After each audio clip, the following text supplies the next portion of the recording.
and welcome. I'm Izzy at Minerva. We're going to be looking today at how to hack our very own Minerva exclusive sewing pattern, the Tracey Jacket.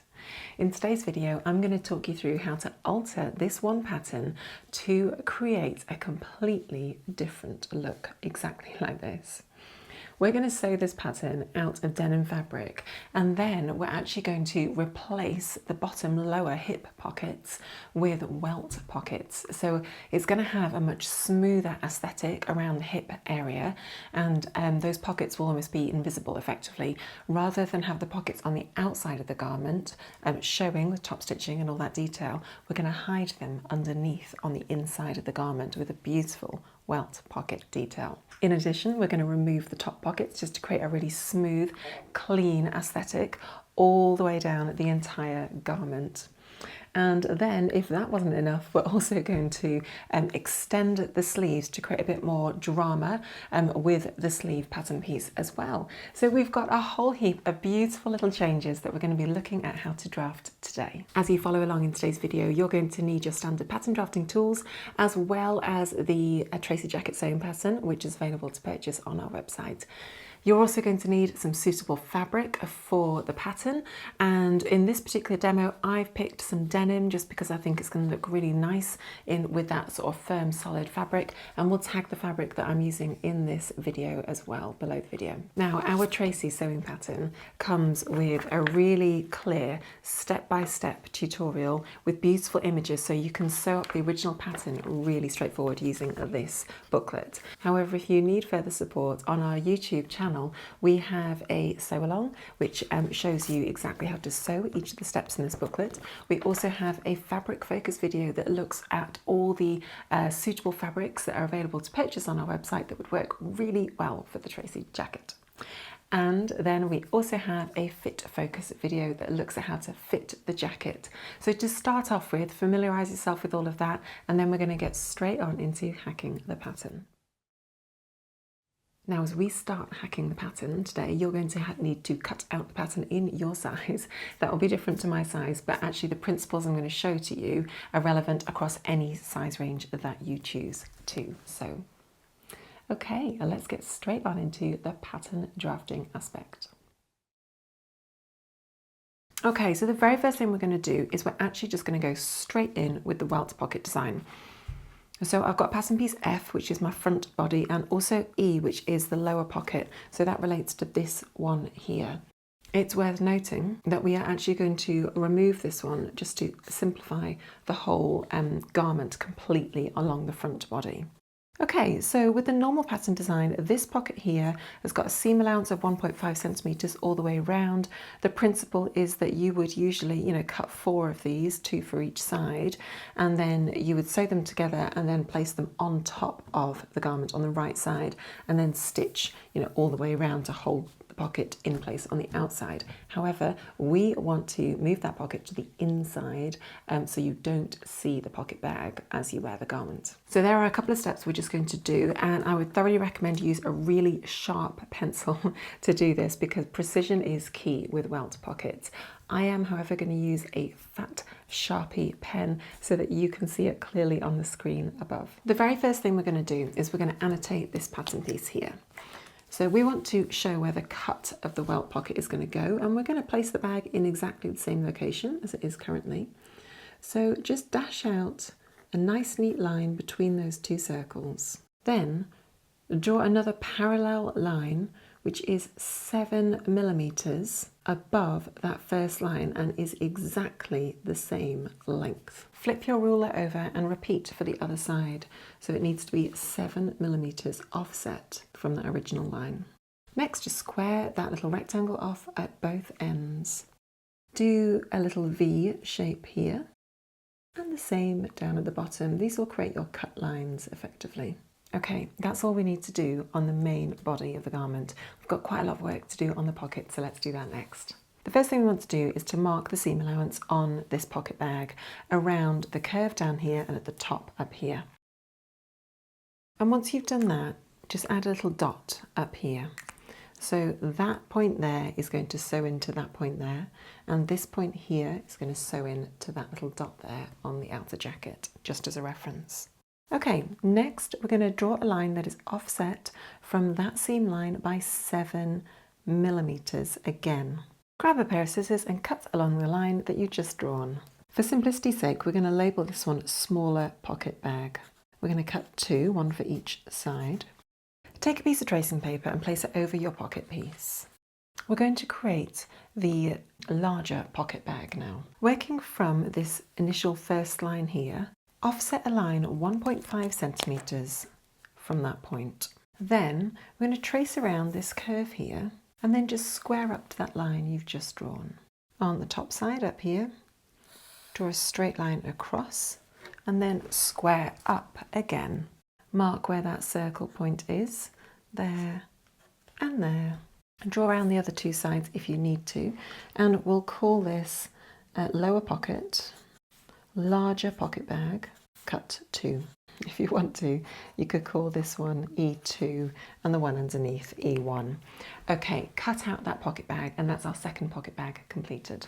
So now we've got our 2 pocket bags, one slightly smaller, one slightly bigger, and they're going to go underneath the garment. We now need to create that little welt shape which goes on top and in between that gap there. So take a new piece of paper and draw a rectangle that is 19 centimetres by 4.4 centimetres. Label this your single welt, and we're going to cut 2 and just annotate the grain line. Okay, and there we have it. All of our pattern pieces are complete for that welt pocket. And we are going to have so much fun sewing that together in a little bit. I cannot wait to get into those details. They're not tricky to sew at all. It's just following step by step and just being nice and precise with our sewing, and that's all it is. So now that we've done the welt pocket, let's move on to take a look at the sleeve pack. Okay, so in front of me here, I've got pattern piece K, which is the front sleeve, L, the back sleeve, and M, the cuff. Now, for the purpose of this, we're going to get rid of the cuff completely. We don't need this pattern piece for this hack. But what we do need to know is the length that it gives us. The length is 8 centimetres in total, so we actually want to lengthen these 2 pattern pieces by 8 centimetres and then do a couple more hacks. So let's not forget the aim of what we're trying to achieve here, which is shown in the picture next to me here. So the original pattern has a really nice cuff on it, which we're removing, but then if we're removing it, that will then shorten the sleeve that we've got. So we then need to lengthen that sleeve in order that the bottom of the sleeve hits our wrist in a nice position. And we need to lengthen it by the length of the finished size of the cuff, which is just 5 centimetres, because if this has a seam allowance of 1.5 centimetres to either side, we have got an overall length of 8 minus 3, which is 5. So the very first thing we're going to do is lengthen both these pattern pieces by 5 centimetres. Let's do that now. Okay, so just to start off with, I'm going to lengthen the grain line to give me a guide. Using that guide, I'm just lining up that dotted red line with the guide and drawing across where it says slit. Next, cut along that line. Draw a line that is 5 centimetres parallel to the cut line for both sleeves. Extend this inner line here in a straight line, and the same for this side here. Take the bottom sleeve piece and line it up beautifully at this junction here, right angle, and stick down in place. Repeat for the other sleeve. Draw in the new sleeve outer edge in a straight line and do the same on this side here, joining up the top arm side with the bottom cuff. So now we've basically drafted out the length of the sleeve, and the length of the sleeve, if we turn it up with a 1.5 centimetre seam allowance, will hit us exactly in the right place at the bottom of our arm. However, we want to create more of an exaggerated, like turn up sort of cuff feel, so we're going to do that now. Working from this point down here, we want to extend the sleeve by, let's say, 7 centimetres in total. So offset a line 7 centimetres, offset from that junction there, and then just check the distance from here. For me, it's 19 centimetres. So then draw a line that is 19 centimetres parallel to that first line there, and do it across both pattern pieces. This effectively will be the bit that turns up. And then what we want to do is basically straighten off this whole section of the sleeve so it turns up nice and evenly, so it doesn't like pinch in when we turn it back, because right now the sleeves are like getting smaller and narrower as they hit the cuff, but this is where we want the cuff line to be. Bearing in mind that we have a seam allowance down here that's already been added into the pattern, just mark where that is with a little notch on both pattern pieces. So this will be the line where we turn up the cuff, and then just continue to extend that in a dotted dashed line all the way across the sleeve and annotate that fold line. So now measure the distance between your fold line and this top line. It's now 9 centimeters. So offset another line 9 centimeters away from the fold line on this side. Just mark that at the edge here and here. And then very simply just square all the way down. And then add a 3 centimeter seam allowance. I would just annotate where that seam allowance is with a nice little notch on all the pattern pieces, and that's going to look great. I would also do another little notch at the fold line, so you've just got that really nice and clear as well when you come to sewing it up together. Let's cut out those pieces now. Okay, just like that. Excellent. So now we've done all the pattern drafting that we need to do for this particular pattern hack, we're going to start to sew up the pattern next. So grab your fabric, I will be using some beautiful denim, and let's cut out all of our pattern pieces. So as we sew up the pattern today, don't forget you've got your instruction booklet. I'm only going to be showing you the steps that deviate from the original booklet, that deviate from the original pattern instructions. So I'll be showing you how to sew the sleeves and also how to do the welt pockets for this particular detail. If you need any, and of course if you need any other further support with the standard steps, you've got your instruction booklet and you've got the sew along on our YouTube channel. The fabric I've chosen to sew up our top today is our core range, Minerva core range stretch denim. This has a weight of 220 grams per square metre. It's still quite lightweight, it's got a nice feel to it, and we'll tag it below in the comments below the video. Okay, so the very first thing we're going to do is we're actually just going to get straight on into it and do our welt pockets. So grab the following pattern pieces that you can see on the screen. Make sure you've marked really clearly where your welt pockets are going to go. And then you just want to cut 2 pieces of interfacing, and we are going to attach them onto the back where this section is here. So where the welt pocket is going to be, we're going to grab some interfacing and iron it onto the back in that location, and the same on the other side. Now I've also already interfaced the welt pocket piece over there as well, so let's do that to start off with. Once you've interfaced the back, we're then going to take these 2 single welts, fold them in half, and then press them with wrong sides together. Excellent, just like that. Flip your pattern piece so that it's right side facing up, and you can see the clear line markings that we've got on both the pattern pieces. What we're going to do next is we're going to grab one of these, and with the raw edge we're going to line it up with the line marking we've got here. Pin that in place really nicely and accurately, and then we're going to sew from one little end here, the notch where we've marked it on the pattern, the end of the line, to this end of the line there, leaving a little bit of a flap of the welt pocket on either end. And we're going to sew it 7 millimeters away from the raw edge. And obviously repeat for the other side. When you place your single welt over the line markings, you want to make sure that it is obviously as straight as possible. And you also want to make sure that it is centered, so you've got an equal amount of leftover fabric on either end. It should be 1.5 centimeters. Okay, great, so we've done that now, they're attached on.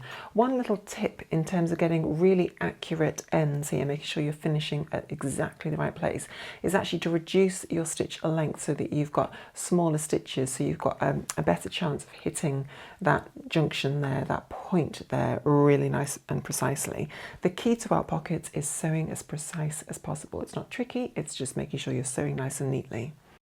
Next, take your lower pocket bag, which is the larger pocket one, it's the larger of the 2, And then to start off with, just sort of place it over the pass and piece. What we're doing here is just making sure that when it's done, it's going to sit correctly.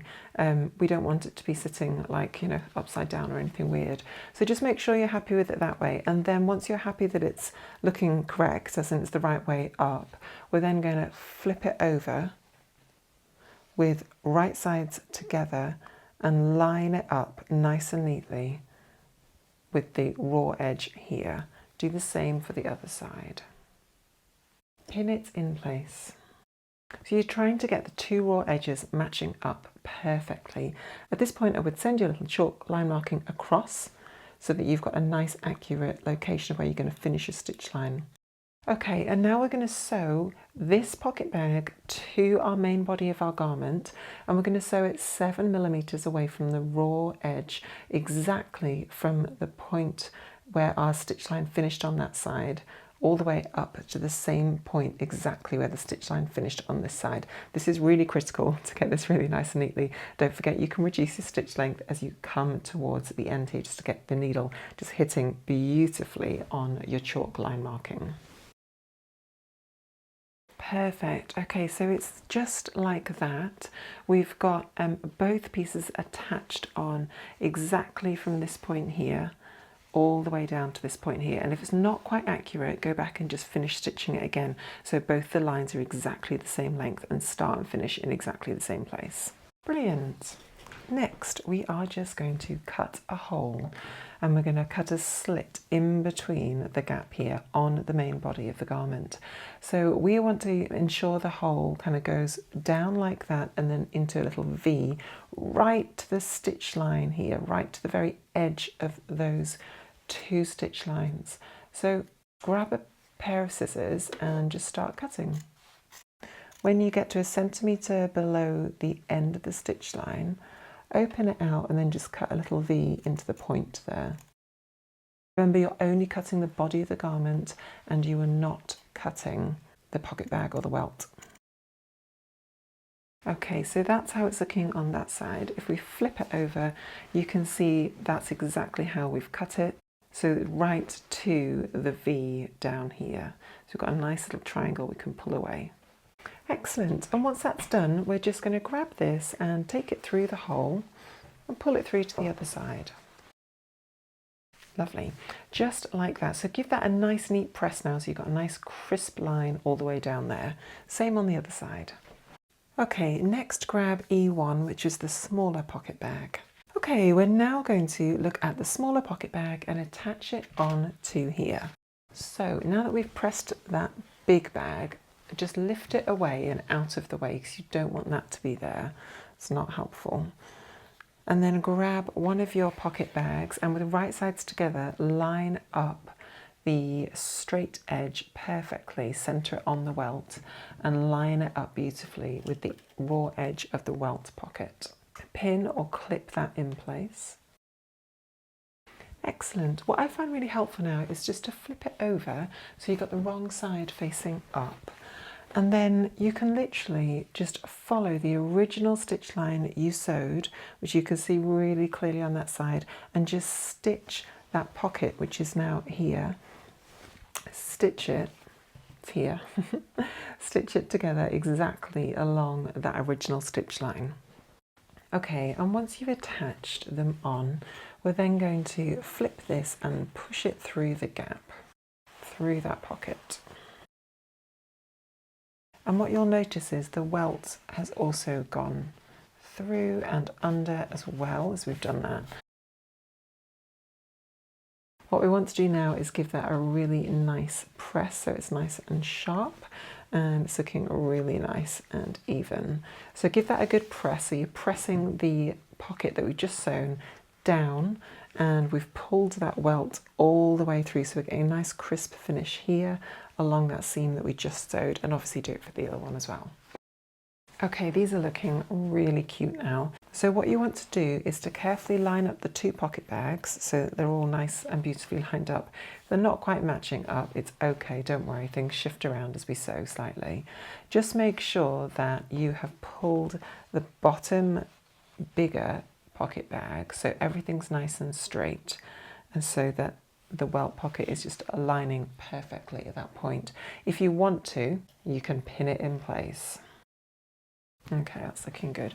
Right, and then flip up one edge, and all we're going to do now is just sew in that little crease there, just to hold that triangle in place. And we're sewing through the pocket bag and everything. And once you've done that, we're then just going to do exactly the same for the other little triangle, which is up here. Can you see it right there? So let's sew right on the fold and sew all those things together. Okay, so those are now held nice and firmly, and we've got a nice, neat edge at this point. We can then repeat for the other side. Okay, gorgeous. Right, so the only thing we need to do, just one more step, is we very simply just need to pin those two pocket bags together and sew them together as well. So once you've pinned them, you're basically trying to sew from that corner point there all the way around and then back up to that corner point there. Can you see where like the triangle edges, where the top of the stitch line is at that point there? That's where you're trying to sew to. Brilliant, and there we have it, two gorgeous little welt pockets. So when you open it up inside, you've got a nice little pocket, and on the back it's all been nicely finished around the edges. Wonderful. Okay, so that's now done. Brilliant. Okay, so effectively we've done step 1, step 2, step 3. Make sure you've done all the prep that you need to with the interfacing and stay stitching for all the different pieces, and then we're skipping past step 4, 5, 6, 7, 8 and 9 because we've done our welt pockets. Then drop on to step 10, attaching the back, then continue to follow the instructions exactly as how they're written down here. And then when we get to the sleeves, which will be step 28, let's come back and join me because we've done something slightly different with our sleeves, haven't we? So we'll come back and join me to do the sleeves in a minute.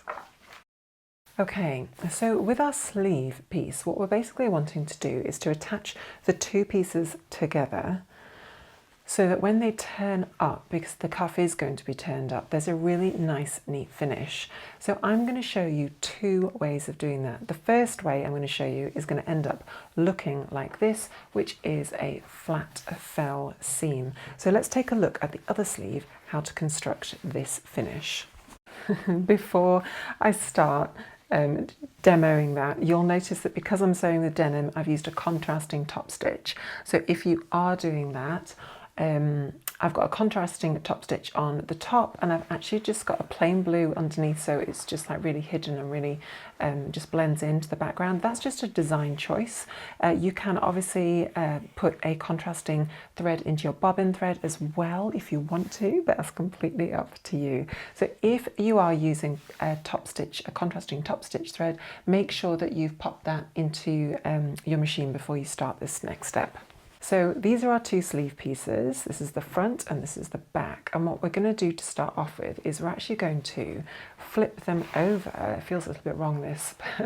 Put them wrong sides together and pin this big long seam here. Now the key to flat fell seams is, once again, accuracy, similar to our welt pockets. We're wanting a nice, neat, accurate finish here. So do just take your time pinning and getting it all nice and even and straight with the raw edge.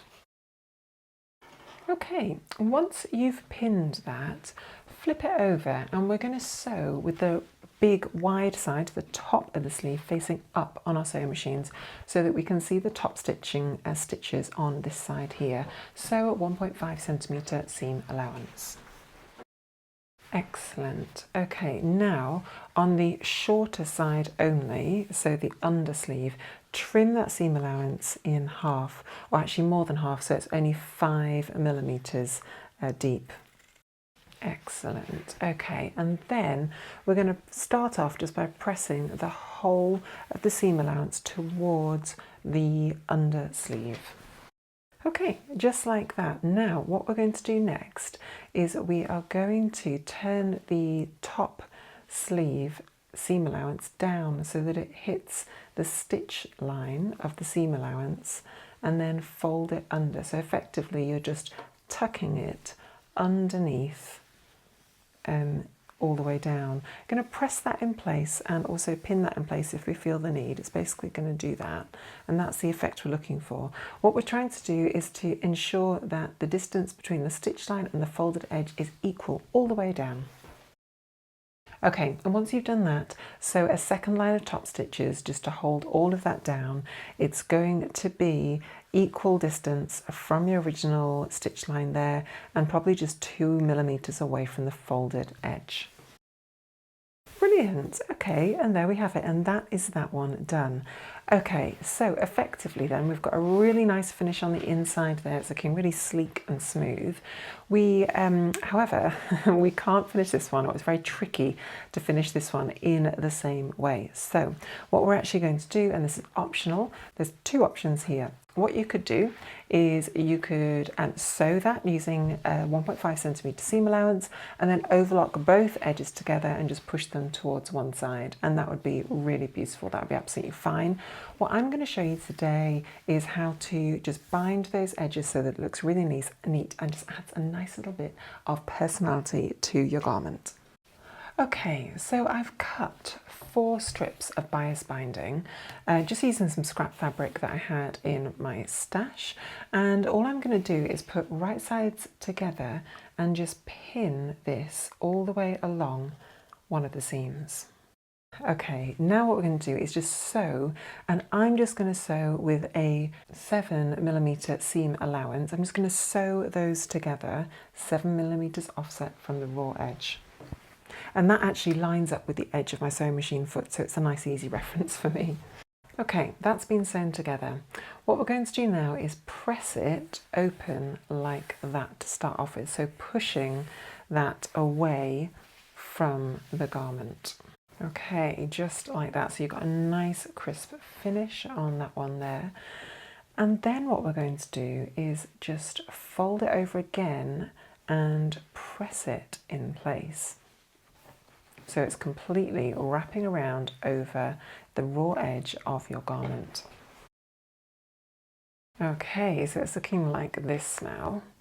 It's been folded over, nice even finishes happening there, which is beautiful. And then ideally what you want to do is just tuck in that raw edge again and just fold it and press it so that it just covers the stitch line of your original stitches right there. So take that away and press that again, and you may just want to pin that in place now. Okay, so it's all been folded and ironed, and then I've just added a couple of pins just to hold this in place. Now have a look and see what I've done in a bit more detail. So I've pinned the pins exactly where the two fabrics meet, and then on the back the pins are just catching the folded edge of the bias binding all the way down. Now what we're going to do now is, with this side up on our machine, we're just going to stitch in the ditch, or stitch right in the groove between the two fabrics, and that's going to catch that down in place. At this point you can change back to your standard thread if you want to, or of course you can use a top stitching thread if you want to. It's personal choice. Great, and once it's done, that's how it looks. Take a little look here. So it's looking nice and crisp and even on that side, and there we've got a nice little line of stitches, just nice and equal distance from the folded edge there, holding it all in place. Okay, repeat that step for all the other sides. So repeat it for this one and for the other sleeve as well. Now that you've done and finished those gorgeous little raw edges and bound them up looking stunning, we can now put right sides together, pin those seams together, and then we're going to sew them just using our standard seam allowance, and then of course press them open. So let's do that for both sleeves. Okay, so now we've done both of our sleeves. They're looking really nice. We've got a nice bound finish of the seams on that side, of the raw edges of the seam allowance. And then here we have got our flat fell seam. So now we need to finish off the cuffs. We've got two ways we can do this. The first way is we can bind it like we did here, and bind it all the way around. It's going to look absolutely gorgeous, and then sort of turn it up with a nice deep cuff so it's bound with a cuff like that on the inside. The other option that we can do is which is what I'm going to do, which is as how we drafted it. Do you remember when we drafted the sleeve, we allowed a 3 centimetre hem, and that was because I was thinking I would turn it under by 1.5 centimetres and press it, and then turn it under again by another 1.5 centimetres, and then just top stitch around the top. That's what I'm going to do. So let's press it under by 1.5 centimetres and then another 1.5 centimetres. Okay, now if you're using top stitching thread, like a contrasting thread, at this point I'd recommend you put the top stitching thread onto your machine and you top stitch with on this side here, because this is going to be the bit that we're going to see when we turn up the cuff. Excellent. Okay, so effectively that's then going to be turned up like that when you actually wear the garment, so it's going to be really, really cute. Okay, let's move on. Okay, so we've done all the sleeves, and we've also done the cuff effectively as well, although obviously we've done a different cuff piece. What we're going to do now is we're going to fit the sleeve into the actual garment itself, which is over here. So step 35 is where we're going to pick up. You can do that just following the standard instructions, and then also insert the poppers exactly as you like, just down the front obviously, because we're not putting any down here. Okay, and then let's take a look and see what it looks like. Okay, here's our gorgeous denim jacket. We've completely transformed the way the Tracey jacket looks. We've added a stunning little welt pocket down at the bottom of the garment. We've removed the top pocket to give it a nice sleek finish over the top. And then we've given it some exaggerated cuffs with a beautiful turn-up cuff there and created that lovely straight sleeve so we can turn it up really nicely and neatly. And it just gives a little bit of interest, doesn't it? A little bit of drama to the sleeve, which I absolutely love. So there we go, we have done our transformation. Thank you for following today. I hope you found that really fun and enjoyable, and we've got a lot more Tracey pattern hacks for you if you're interested in playing around with the concept of this design a little bit further with me. So thanks for watching, and I'll see you next time.